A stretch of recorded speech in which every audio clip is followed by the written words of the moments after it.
Aprobado na ng Department of Agriculture ang distribusyon ng mahigit 500 million pesos na halaga ng fuel subsidy sa mga magsasaka at mangingisda. Alamin natin yan sa live report ni Denise Abante. Denise.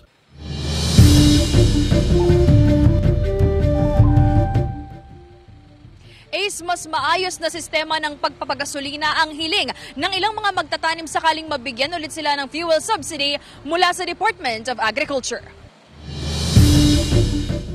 3,000 pesos na halaga ng fuel subsidy ang inaasahang matatanggap ng nasa 160,000 na mga magsasaka sa bansa. Ngayong taon, base sa inilabas na bagong memo ng Department of Agriculture, bunsod ng walang humpay na pagsipa sa presyo ng langis. Isa si Mang Juanito sa 73 corn at vegetable growers na nabigyan ng fuel subsidy taong 2023. Naging malaking tulong daw ito para sa kanyang taniman. Baka 2 beses niya itong nagamit para sa land preparation sa kanyang taniman ng gulay at sa pickup truck na ginagamit sa pagde-deliver ng mga gulay sa iba't ibang bayan. Bagamat nagpapasalamat sa benepisyo at kabawasan nito sa gastusin, naging problema ni Mang Juanito ang paggamit nito dahil hindi lahat ng gasolinahan ay accredited ang ibinigay sa kanilang assistance card. Tinatry ko dito sa mga gasoline station dito ay hindi mag-activate. Laging denied. Hindi ko matandaan eh. Parang wala na ako eh. Tinago ko na nga. Nagamit ko naman. Sana naman yung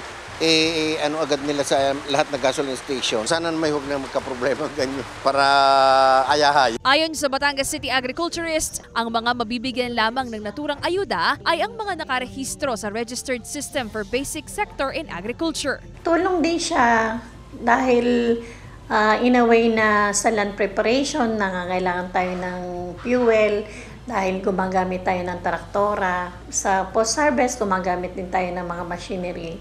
So na at least may 3,000 na ayuda para sa mga farmers. May natanggap na rin noon na fuel subsidy ang magsasakang si Mang Akoy, pero umaasa siyang muli siyang makatatanggap ngayong taon. Hindi naman daw makasasapat sa 1 ektaryang taniman ang 3,000 pesos, gayong 1,000 pesos kada oras ang nagagastos niya sa gasolina ng sariling traktora. Makatutulong pa rin naman daw ito para sa kanila. Umaasa rin siya na madadagdagan din ito. Lalong magaling kung kami sa katulad namin, lalo na ako, isa ako na medyo malapad-lapad ang taniman, ay talagang kapos, kulang. Mas mainam kung madadagdagan. Kung hindi naman, ay wala namang problema. Hindi pa raw tiyak ng Batangas City Agriculture Office kung kailan posibleng matanggap ang fuel subsidy para sa mga magsasaka.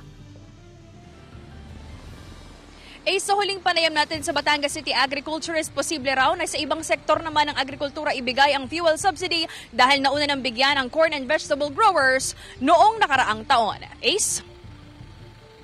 Maraming salamat, Denise Abante.